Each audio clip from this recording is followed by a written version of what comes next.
welcome to episode 2 of How About No, the podcast that is your favorite in the whole entire, not just country, not just state, not just city, but the world. We are reaching multiple countries right now. All of you are listening to us, all 0% of you. Not all Snapple facts may be real. Again, my name is Sabrina, and my co-host here is... go for it. Charlie, welcome everyone. Thank you for coming to the podcast. We're excited to talk about important things that we may get to eventually. All right. What are we talking about today, Charlie? Well, today we thought we'd do something a little bit different than last time. Last time we basically just introduced ourselves, made up some fake stories about where we were from. If you guys forgot, we do live on 123 Rainbow Road. That's right. And we are not from Colorado. We're from Wisconsin. All male. So if our accents come out in this podcast, we sincerely do not apologize. All mail, bribes, and death threats can go to 123 Rainbow Road. All right. So no, instead of the introductions, I thought that today we could just look at some of the news. We just look at the top 5 or 6 news stories, and then see what happens. And then, of course, something happened. Something very big happened in the world today. And now all top 5 and 6 news stories are going to be on the Ukrainian invasion, the Russian invasion of Ukraine. Yeah, that's a big one that's going on right now. Yeah. Everybody's covering that topic. Mm-hmm. Yeah, and that's why we are doing it now. We're now part of everyone. We are part of everyone. Just following that bandwagon all the way. I mean, I think it's good that everybody, becomes aware of, a potential World War III and prepares themselves in some way, whether emotionally, economically, politically, religiously, all spheres of life, charismatically, yes, opportunistically, potentially, yeah. A lot of people are actually. Did you see?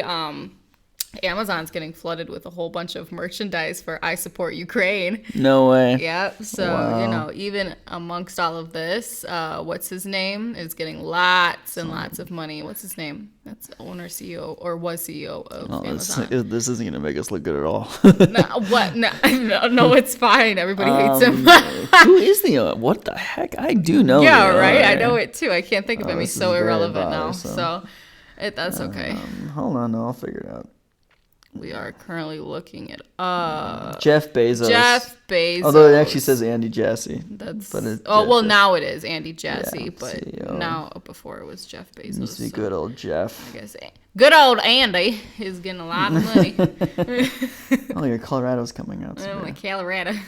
Yeah, so that's happening. Let's talk about the first one. We have a CNN article. It says Kiev is on heightened alert as Russian forces close in on all sides. And that surprised me quite a bit. I don't know much about this area, geographically, politically, in a lot of different ways. I've only met 2 people that were Russian in my life, and that's when I was in Munich. And we met at the Hofbrauhaus, which is this bar area. Mm-hmm. And they just basically taught me all the Russian swears, and then they went on their way. It was really... In Germany. Yeah. Love that was really interesting. Yeah. It was a really interesting time. I mean, I guess they were somewhat close enough.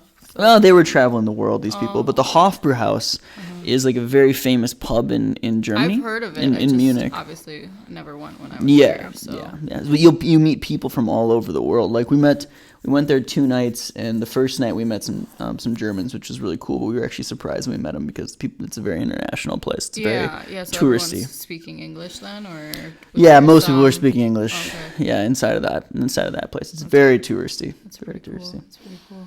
Yeah. So anyway, it says like the explosions appear to have been around. I was talking about what surprised me. What did surprise me was how fast. And like the multi-pronged attack that Russia was given. I was surprised to hear that they were closing in on Kiev. We're talking like a day or 2 after the start of the invasion. So that surprised me. When did they exactly invade? Like which day was it this week? Only about 2 days ago, I think. Really? Yeah. Only about 2 days ago. Although it's been weeks that people were talking about it because there was a story that I was reading about this couple. They got married just a couple hours before Russia decided to invade Ukraine, and then like right after they got married, they had to like basically do like a whole like apocalyptic thing where they bought rifles and they're just protecting themselves. Gosh, are you serious? Can you imagine getting married, not being able to celebrate the way that you want? But no, I guess it's kind of that's very sad. Romantic at the same time, you know, having to protect each other. It's like a romance book war story almost, you know. It's quite interesting. It's one of those darker ones. It is, yes, it's darker, but let's hope it has a happy ending. It was interesting because the picture that they took of them, these photographers, it's crazy. They were smiling. But they were smiling at each other, like she had her head on his shoulder and they were smiling, but like they were outside like this hut house that they had then made soon after and like just holding their rifles up, you know? Man. It's insane. What a world. To see stuff like that. And yet we're still over here sipping our grape juice that may or may not have alcohol in it, that may or may not be fermented, and in our little lounge chairs recording this. So it's two completely different. Same world, but there's different sides of the world. So. All right, so there's nothing else really on the news. It's really unfortunate. That's all we're really talking about. Mainly everybody's covering that. Yeah. There's Trump condemning Russia invasion. Who? Trump. He was one of our presidents a few years ago. Oh, really? A few years ago. Yeah. That's true. That's true. Lovely. Just in case. Lovely individual. Let's see if we got any other stories to talk about here. Yeah, that's a whole nother kit and caboodle. I don't want to get into it at the moment. Kit and caboodle. That's a new one. I haven't heard that before. No, this is the first time I haven't seen a COVID story. Oh, trust me, it'll probably come up again. I think I was looking up like the amount of, interestingly enough, I don't know why I was looking this up, but like how many worldwide COVID deaths there are, like up until this point. You know, we've been dealing with COVID for 2 years now, maybe two and a half, and it's been 5 million COVID deaths recorded. Wow. Now it could be a lot less. It could not a lot less. It could be a lot more than that. But I'm gonna be honest. I'm quite surprised it is that amount. I thought it would be like 15 million by now. You know. Mm-hmm. But I think the amount of cases that there have been like 15, 12 million. It's a lot. Yeah. I don't know. I might have to fact check me on that. But, you know, it's I mean. My co-author just got COVID, actually. Really? Yeah, I found out about it when I joined him on a meeting. Turned out he had it, like, last week. He just didn't tell anyone. And, like, he was apologizing to me for not getting the paper back. He's like, I'm sorry, I just don't have time. And I was like, you're fine. And then I found out next week he had COVID. And I was like, why? You just tell me you had COVID. Yeah. It wouldn't matter at all. You're across the computer screen, right? So, it's not that big of a deal to you. Yeah, but I mean, if I find out he has COVID, I'll be like, take a couple more weeks, you know? Like, it's it's a big deal. It's so crazy, you know, COVID, and yet still everybody is still like a workaholic. Still, well, yeah. My co-author is a real workaholic. He's a very impressive figure. What's your paper on again, just so we can refresh the mind? The paper that is on risky decision making. So that's on whether or not you have an unconscious bias toward the framing of a problem. By the way, he's doing multiple papers at once, right? Yeah. Like one's on purpose, one's on this risky, whatever you. Yeah, I've got a few projects going. One of them is on purpose, organizational purpose. This one is what you might call my second project, and this is looking at risky decision making. So this is looking at this thing called prospect theory. And a thing called framing bias. And framing bias is just this concept of a frame that you have mentally in terms of what you might call your bar or your benchmark is. It's funny. I say, like, where's your bar all the time. It's kind of an inside joke that we have. But you can frame a problem in terms of gaining or losing items. And depending on whether it's framed as a loss or a gain, you might make different decisions. So I'll explain this as quickly as I can without trying to get too complicated. Without boring us. Without boring anyone. Yeah, sorry about this. But let's say that there's like two fairly common scenarios. So I'll try and remember them, and I apologize if I make mistakes. We might just end up quitting and moving on to another topic. But all right, so assume that you're $300 richer, and then give yourself two different options. One option is to have a sure gain of $100, and the other one is to have a 50% chance to gain $200 and a 50% chance to gain nothing. So that's the first scenario. All right. So if you were to look at it, you got one option where you end up with $400 with 100% chance, and you've got one option where you either end up with $500 or you stay at $300 plus. So that's the idea. So that's what's called a gain frame. That's where you're getting money. Now the second framing would be assume that you are $500 richer instead of $300. Now choose between two options. The first option is losing $100 with certainty, and the second option is having a 50% chance to lose $200 and a 50% chance to lose nothing. And I should have actually said that the other way around. I should have said a 50% chance to lose nothing and a 50% chance to lose $200.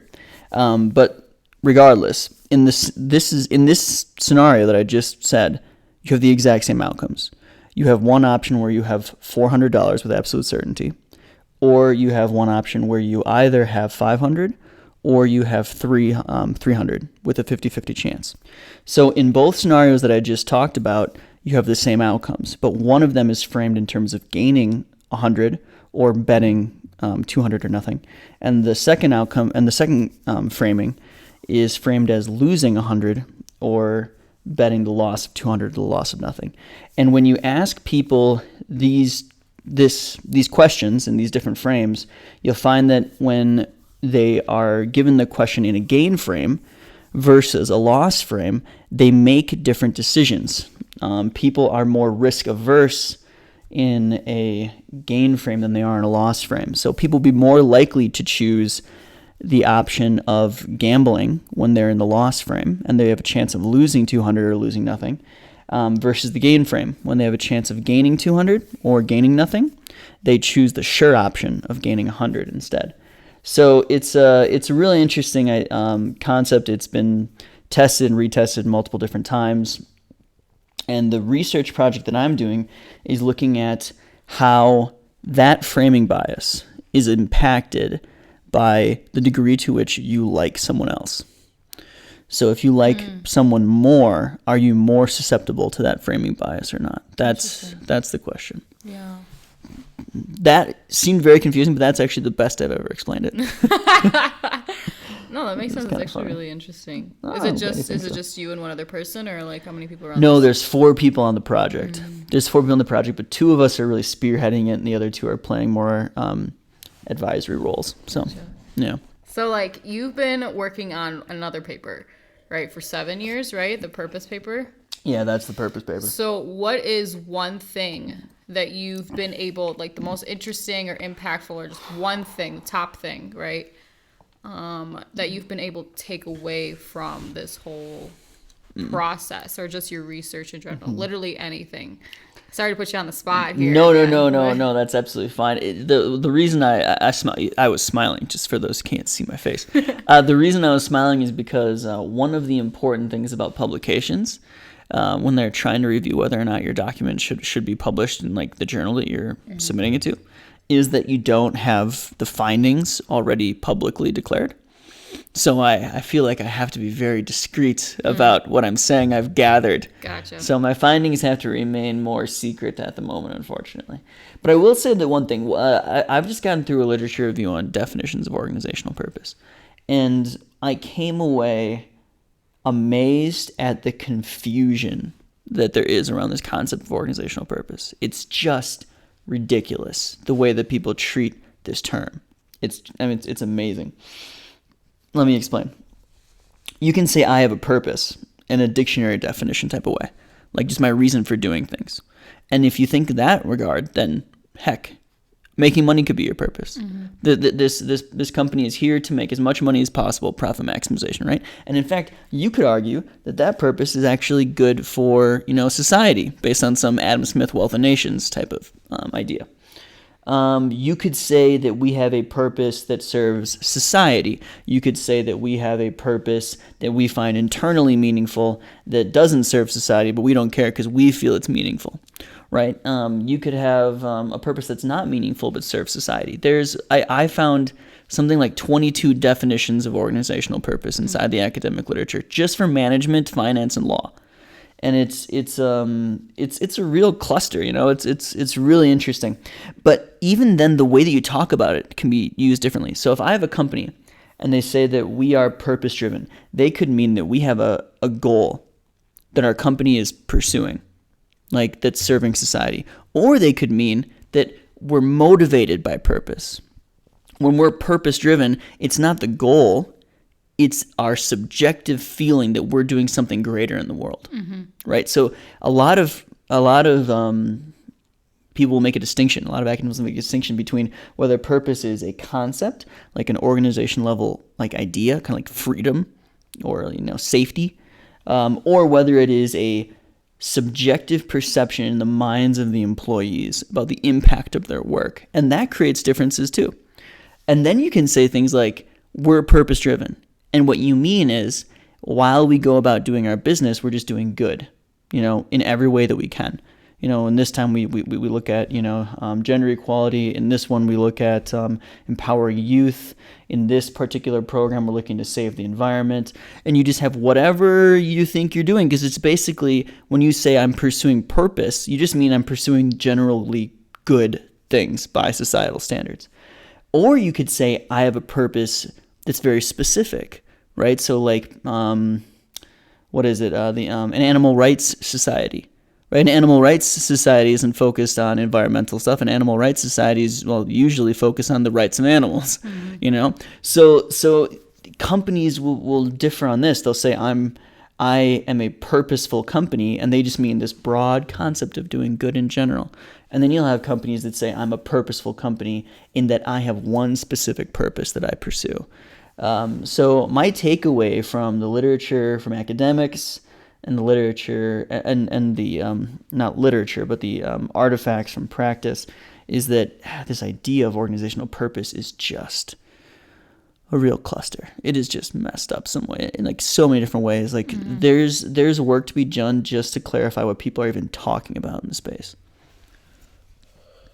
Man, nice. Sorry, no, nice. I just yawned there. I wasn't yawning at you. It's actually right now.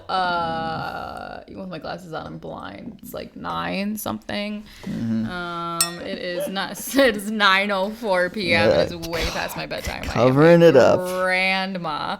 No, I'm being serious. I think that's awesome that you even have, after all these years, a takeaway. You gave 2 takeaways, I think, in that whole spiel. But yeah. I think that's really good. A lot of people don't reflect on the process itself.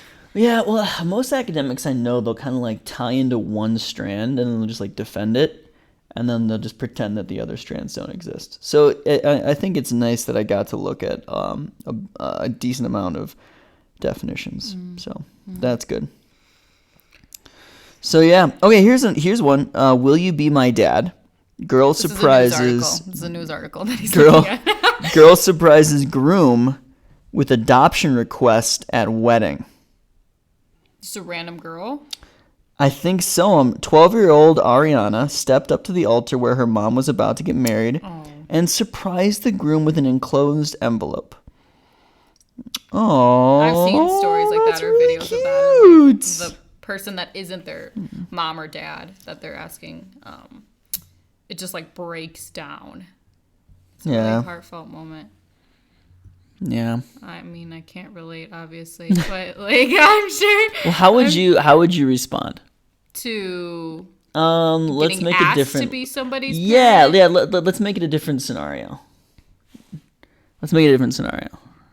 Where I am. Let's say you're getting married. And then your groom has a child. You don't know about? No. I didn't know about. No. As soon as you get married, you guys haven't talked about it before, so maybe you should have talked about it before. Yeah. But you get married, and then can you just hide your he child? surprises you on your wedding night or wedding day with adoption papers for like a kid of some sort or something like that. Just for any kid or his kid that he was keeping from me. Whichever one you want to. Entire relationship. Okay, that one would be a little bit easier to answer. Okay, what about the first? What about just any kid? Like, he hasn't even made the decision yet. It's just like he's been thinking about it, and he's he like, presents me with adoption papers. Yeah, it's like, hey, here, like, this is our kid now, and like we can do this going forward. Like, it doesn't have to be like right. Like the I'd kids. be like, sweetie, we need to talk about this. You can't just do this on our most important day of our lives. He's moving kind of fast, right? We need to slow down. Let's talk about it. Let's look at our finances. What's our situation right now? Where's the kid from? What's their background? Who are these parents that birthed this child? And he says, darling, because he's South. Darling. He's Southern. Oh my He's a gosh. darling. Don't you worry now. No. You know he what? If doesn't he say has this. that accent, out the door. Like, I'm not even marrying a man. Oh no. Okay, so he says like he hasn't even started yet. He's just like basically found like a company. And this company is like all over the world. Sketch. Found a company of kids. Like just not an adoption agency. Oh man. He found an adoption agency. That's what you should have said. Okay, an agency. Found an adoption agency. They get kids all over the world. It's very reputable. It's got a 5-star rating from all kids that have gone through the program. Okay. that care to respond. That care to respond. Yeah, how would you think it'd be like a nice gesture? Or what they did to get these 5-star ratings is they took out the bad reviews or the bad ratings to make it be 5 stars. So anyway, let's say all right, let's say that they do things by the book and they're a good company. Okay. I don't know. Do you think it's a nice gesture from like a husband, or do you think it's not? To be like, hey, I think we should consider adopting a child. Yeah, basically. Well, here's the thing. At that point we are not married quite yet. We're on the altar, but it has not been officiated yet that we are husband and wife. I feel as though we would have had a conversation beforehand where I told him that I do not want kids. So for then on our happiest day, for him to be like, yo, let's adopt a kid, sign here in big print. All right. I think that would be an issue. Sounds good. Yeah. That scenario wasn't the best one to jump on. No. Right. I'm probably not the best person to ask because it's just I don't want kids. I don't foresee me having you would kids be besides a dog. Besides a dog? Yeah, a dog will be my mom, child. Dog dad? Yeah. Yeah, I think I would find it romantic, like if Hannah mentioned that. Why? Like at the wedding? Like, I don't know, on the wedding day, like I mean, when I'm getting married to someone, I'm already figuring out like we're gonna have a future together, and my future generally is involving kids. So if she like talked about it, I mean, that's kind of adorable. I think that adoption is like a really beautiful thing as far as things go. So like I would be totally on board. It's more beautiful when you both like want to do it at the same time. You know, yeah, I mean, talked about it. If she brings it up like this is now happening, so are you cool with that? Or like, you know, he or she will be here in an hour, you know, like that would be that'd be worse. That would be difficult, you know. See, that's what I thought you were getting at. No, but I was no. I'm saying just had the company in mind, the agency, not the company. Okay. It's like, hey, I've been looking into this, and you know, there's this agency, and we could look into, you know, selecting our favorite kid or something. Oh my gosh. I feel like there's a lot of bad ways to say this. I don't understand why. I guess I'm struggling with the romanticism of it on your wedding night. Like, it's about you two. It's not about you two and a kid. Of course there's a future plan. Of course there is. You two are marrying each other. You don't need to be talking about it on one of the most important days of your life. Make another day an important day. You know? Have multiple important days. All right. It's just like those people that get married or get engaged on Christmas or Valentine's Day. But you know what I'm saying? You know what you should really say? Mm-hmm. If like you're at the altar and he brings this up. He's not going to bring it up. But you know what you should say? Don't. To my future husband, do not bring me adoption papers. But you know what you should say? How about now? How about no? There you go. How about no? This is the first time we've been able to use our catchphrase inside of our podcast. No, we used it in last episode too. Oh, did we? Yeah, we did it once. First time this podcast. But yes. Episode. Sweetie, how about no? There you go. That's how you'd respond. Yeah. All right, sounds good. Yeah, we got some mileage out of that one. Let's see if we can do a different one. Well, today, let's talk about today. How was our or this week? How was our lives this week? Today, this has been a rough one. It's been a rough one. What's going on? Why is I don't know, man. It's just been rough. I honestly don't know. There's been something in the water, but I feel like both you and I, and correct me if I'm speaking wrong for you, I've just been like exasperated, just like in general. Like I've done more significant exhales in the last week. That's probably my fault, though. I've probably had some influential sphere of just, I've just been, I don't know what it is. I just feel so much more tired. And like, honestly, and I don't, maybe it's just because like I'm sick and tired of the cold. I'm sick and tired of just working, being a slave to society's economic. I'm not part of this system. Yeah, no, I just almost every single day this week and the last week and the week prior to that, I've been looking at plane tickets. Been like, oh, I want to go here. Oh, I want to go here. Oh, maybe I'll just go here. Maybe spontaneously. It's cheap. I'm remote, so why not? And then today you said, oh, why don't you just go to Spain for a month? And that sounds, and I was like on Google Flights the whole time. Like, why can't I go to Spain? Like I'm just, I don't know. I was just wanting to just get away and I guess I don't want to escape my reality, but I want to enjoy another type of reality. Yeah. My favorite aspect of your search habits is how you find and then talk about and discuss all the potentialities of going to a warm location. And then you end up paying to go to a really cold location. And then you come back and you say, man, I should have gone to a warm location. But see, I never used to be like that. I never used to be I want to go to the tropics. I've also never been the person that says, oh, I want to go to below freezing weather either. But I just want to go somewhere where it's I don't have to worry about sweating myself or freezing myself, I would just want to be comfortable and everywhere that isn't room temperature. Yeah. I'm uncomfortable. It's very hard for me to regulate and be happy. You're not gonna enjoy the tropics. I don't think. But I honestly, I used to. Actually, I don't really know now because I used to think that I'd rather be freezing than sweating. But I think ever since I went to India 2 years ago, where it was humidity, it was absolutely disgusting. It was. You're breathing 97% water. Yeah. Obviously not that percentage, but and it was hot too. I just got used to it over the month, and it was. I guess I can now sweat more easily. Be more acclimated to sweating every single day. Yeah, that happened to me when I went to Florida. They said you basically just get used to it after a while, and then I was there for 4 years, so you get used to it. I can definitely say you get used to it. How long were you in India? A month. That's good. At the height of monsoon season. That's a good amount of time. Yeah. You can probably get 70 to 80% acclimated within a month, can't you? Mm-hmm. Sometimes it's 4 weeks. But the area I was in, I was telling you and Hannah, I think last week, the area I was in had so many mosquitoes. I think that's the issue with humidity, heat, is that it's the mosquitoes are absolutely just on you. And that's pretty intense. Yeah. For someone from Wisconsin to say that there were a lot of mosquitoes in some location, that's pretty intense. Wisconsin's got its good amount of mosquitoes. Yeah, it does. It really does. But that was just next level. It took it there. I hear you.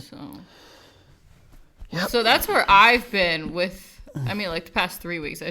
But this week I've also been extremely just over it. It all. Just been tough, man. It's been a tough week. But it's just, I don't know. Again, I can't complain.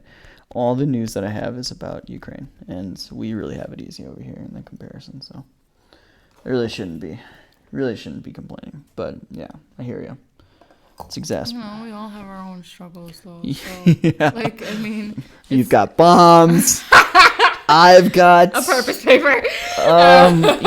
Aggravating co-author issues. No, I know the comparison. We are very fortunate, to not have to deal with that, and hopefully we won't have to actually deal with that. Oh my gosh. I hope we never have to. Because it's going to be absolute chaos if we get ourselves involved. They're putting some pretty strong sanctions on Russia now, so we'll see what happens. I hear Russia's actually retaliating in that regard, so we'll see what happens. Fan-freaking-tastic. Yeah, it's getting kind of crazy. It's getting kind of crazy. Anything else? Anything else worth talking about? What about you, listeners? Why don't you just call on in if you've got anything you want to discuss? Call 1-800-625-5542, and we will not pick up your call, but some old man might. I was going to say... for all those who watched our first episode before this, first person that watched our episode, if you call in right now, we'll give you $1,000. Oh, nobody's calling. Too late. Limited time offer. Now it's well, actually, no one actually watched our first episode. Oh, so you know what? That's okay. Future listeners, it'll get better. It's only getting uphill from downhill. It'll go uphill. Uphill. Okay, we'll get the hang of this better. We're just starting off. So I was just wondering, like, downhill is like an easier time, but uphill is a better position. Is what you mean? Yeah. Yeah, uphill from here. It's all uphill from here. All uphill, 1,000%. Take it the way you will. I'd rather be stagnant or uphill. I would hate to go downhill. Well, but actually, if you go downhill, then you know how to improve to go back uphill. So now I'm only by truly failing. Can you really understand victory? That's why I try and fail at least once each day. Actually, my motto used to be, and I still condone this, is break the rules once a day. Yep. So this is the kids portion of the show. I feel like it gives you a little bit more excitement in life. If you do that, if you're a very boring person, if you don't got a lot going on in your life at the moment, what you need to do is you need to break the rules. So, like, for example, one time I was in the library with my friend, and it said, do not eat in the library, and I ate a Snickers bar. No. And did I feel like I had a rush of adrenaline? No, but I felt like it really wasn't that big of a deal, and it was a ridiculous rule. Dare you? Oh my gosh. Just like simple stuff like that, you can break the rules, Okay, but this requires a great amount of self-understanding, right? Because what you're basically saying is, if you are a boring person, then break the rules. No, but if you're a fun person, don't break the rules. No, if you're a fun person, still break the rules. I condone breaking the rules. I condone breaking the rules. No. There are just some rules that are absolutely ridiculous. You said it was uphill from here, but it's going down. No, I think it's still going uphill, quite honestly, in my opinion. I know Charlie here is not a rule breaker. I am a rule breaker. So it's just, the dynamic here is... It's pretty ridiculous. I've actually almost lost friends when I was in New York because I would actually wait for the walk sign in New York City. Mm-hmm. And like that, you lose good friends doing that. In India, I don't think I've ever seen a walk sign. Really? Yeah, because like the traffic there is just next level. Like you are literally in a different world with the traffic there. The traffic there is organized chaos. That's how my dad would say it. But to an outsider, it's absolute chaos. Where here, it's everything. It looks like it's organized. Like, there's no cows in the road, no camels. Yeah. No. Yeah. that would mess me up. The cow on the road. People trying to weave in and out of traffic going at 40 miles per hour. The scooters, seriously, yeah. So, do they like have a more dangerous accidents? Like, are there more accidents? I mean, I can only imagine if one person gets in an accident, then 30 people around him gets in an accident. That's what I was figuring. But those 30 people that can just walk away from it too and not have to talk to the police at the same time will do that. Yeah. Wow, that's Because the interesting. police over there are also next level. I mean, they carry around AK-47s and whatnot, you know? Yeah. At least from my experience, you know, I don't know about the other How people much that have been there. experience do you have with the police? I mean, I don't have experience with those police. Other countries, I do not Yeah. whatsoever condone breaking the rules. But in the United States, depending on what the rule is, I do condone breaking it. And In the depending on United States, in some parts of the United depending- States. depending on what area of the United States that you're in, you know? So, Depending on the rule, depending on the temperature at the time, no, depending on the atmospheric pressure, you should break, a couple rules. just a couple.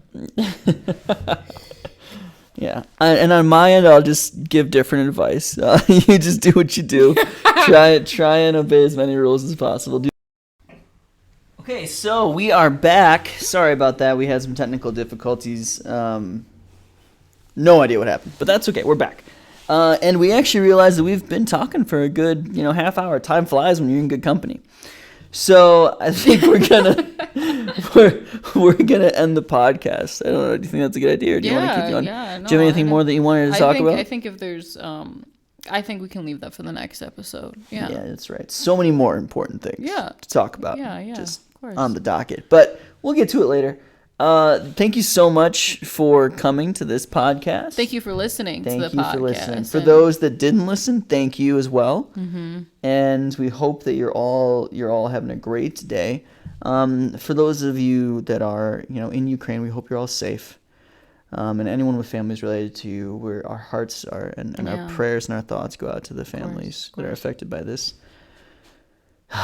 extremely horrible situation. Yeah. So we'll end it on a sad note because that seems to be the atmosphere in the world at the moment. But oh my gosh. sorry. Or we can end on a happy note. I don't know. What do you want? You send us off, Sabrina.